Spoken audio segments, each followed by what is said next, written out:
Hello guys, कैसे हैं आप। Welcome back to literature information. आज की इस वीडियो में हम डिस्कस करेंगे लिबरल ह्यूमनिज़्म को। लिटरेरी थ्योरी हम लोग पढ़ रहे थे और आगे हम लोग लिटरेरी थ्योरी के इंट्रोडक्शन पढ़ चुके हैं और आज हम लोग पढ़ेंगे लिबरल ह्यूमनिज़्म का शॉर्ट सा ओवरव्यू। नेक्स्ट वीडियो के अंदर फिर हम लोग इसको डिटेल से पढ़ेंगे। अच्छा, लिबरल ह्यूमनिज़्म क्या है। ह्यूमनिज़्म यानी कि इंसानियत, मैन ऑफ द वर्ल्ड। और लिबरल क्या है, आज़ाद, फ्रीडम, इमांसिपेशन।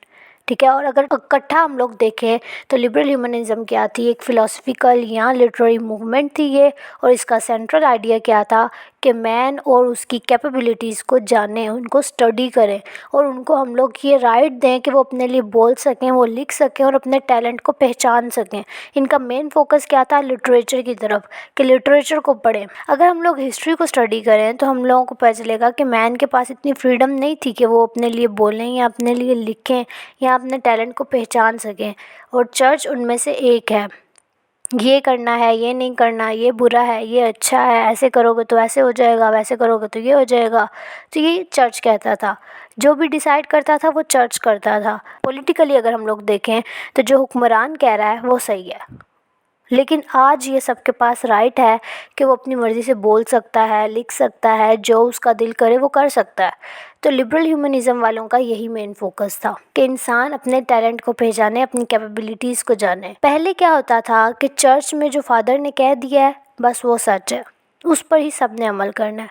फिर क्या हुआ, एक ग्रुप आया, उसने कहा ये तो कोई बात ना हुई कि चर्च में जो फादर कह रहा है बस उसके ऊपर अमल करना है। अपने भी बंदे की कोई सोच होती है, कोई उसका भी दिल होता है कि मैंने ये करना है, ये नहीं करना, और अगला बंदा आकर कह दे नहीं जी बस मैंने जो कह दिया वही होगा। तो उन लोगों ने इख्तिलाफ़ किया। जो ग्रुप ऑफ पीपल आया था, वो ग्रुप ऑफ पीपल क्या था, प्रोटेस्टेंट। और चर्च वाले कौन थे, कैथोलिक। तो इन दोनों में हो गया इख्तिलाफ़। प्रोटेस्टेंट वाले कहते थे कि इंडिविजुअल की अपनी भी थॉट्स होनी चाहिए, यानी कि मॉडर्न शक्ल अगर हम लोग देखें प्रोटेस्टेंट की तो वो क्या थी, लिबरल ह्यूमनिज़्म। ठीक है, इसकी दूसरी शक्ल प्रोटेस्टेंट और लिबरल ह्यूमनिज़्म, ये दोनों एक ही चीज़ कह रहे हैं। ठीक है। और कैथोलिक वाले क्या थे, वो रिस्ट्रिक्शंस लगाते थे। ये लोग सख्त थे लोग, वो कहते थे जो हम लोग कह रहे हैं बस वो मानो। और प्रोटेस्टेंट वाले इंडिविजुअल के थॉट्स के ऊपर, ओपिनियन के ऊपर उसको प्रमोट कर रहे होते थे। वो कहते थे आदमी की भी अपनी कोई सोच होती है। तो ये ऐसा सिस्टम था, ये ऐसी मूवमेंट थी जो हिस्टोरिकल चेंजिंग्स लेकर आई थी। जो वक्त के साथ आइडियाज़ चेंज हुए, जो व्यूज़ चेंज हुए, ये इंसान को बोलने का, सोचने का, अपने लिए कुछ करने का हक देता है। एक आम आदमी जो है उसकी भी कोई वर्थ है, इसकी भी कोई वैल्यू है, उसको भी सुनना चाहिए, ये कहते थे लिबरल ह्यूमनिज़्म वाले। इसका स्टार्ट अगर हम लोग देखें तो ये कब हुआ, जब स्टडी ऑफ इंग्लिश शुरू हुई, यानी कि अर्ली 18s में। इसकी मुकम्मल शक्ल इख्तियार कब हुई, 1930s में या 1950s में, कि इंसान की भी कोई वैल्यू है, वो भी बोल सके, अपनी बात मनवा सके। अब इस वक्त कुछ लोग थे लिटरेचर को बुरा समझते थे, यानी कि आप कह सकते हैं कैथोलिक वाले, क्योंकि वही मना कर रहे थे ना कि आप लोगों अपनी कोई उनकी सोच नहीं, अपनी कोई उनकी वैल्यू नहीं, जो चर्च ने कह दिया बस वो करें। तो हम लोग कह सकते हैं कैथोलिक वाले। तो लिटरेचर के ऊपर इन लोगों का मेन फोकस था, लिबरल ह्यूमनिज़्म वालों का। और उस वक्त कुछ लोग लिटरेचर को बुरा समझते थे। तो F.D. मॉरिस एक बंदा था जिसने लिटरेचर के बारे में कहा कि ये कनेक्ट करता है रीडर को, कि क्या फ़िक्स है चीज़ें और क्या फ़िक्स नहीं है चीज़ें। इसने स्टडी ऑफ इंग्लिश लिटरेचर की और इसने लोअर क्लास को पढ़ा, अपर क्लास को नहीं पढ़ा। इसने स्टडी किया किस चीज़ को, एक्सपीरियंस को, इंसान के एक्सपीरियंस को, और फिर इसने चीज़ों का एक्सपीरियंस भी किया।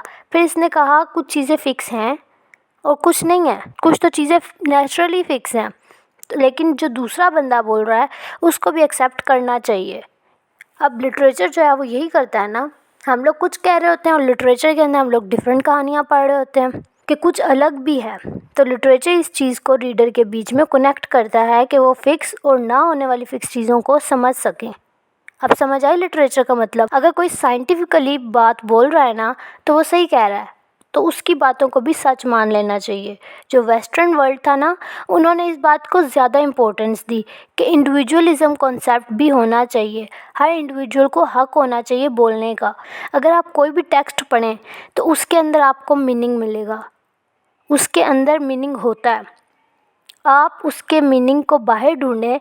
आपको चाहिए कि टेक्स्ट जब आप पढ़ रहे हैं तो किसी पुराने नॉलेज के साथ कनेक्ट ना करें उसको, जो आपके सामने है उसको पढ़ें, जो जैसा चाहता है उसको वैसा पढ़ें, वैसे एनालाइज करें, उसको ख़ास जगह पर बाउंड ना किया जाए।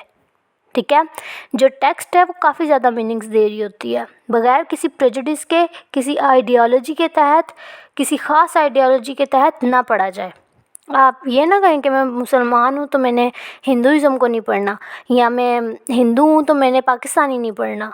ठीक है, आप ये देखें कि अगला बंदा क्या रहा है, जो लिखने वाला है तो ये कह रहा है वो। आगे हम पढ़ेंगे इसकी हिस्ट्री कि कौन कौन से क्रिटिक थे जिन्होंने इसी में काम किया, जिन्होंने इंडिविजुअल थॉट्स को प्रमोट किया। आज इंसान एक आज़ाद और ख़ुद मुख्तार थॉट का मालिक है।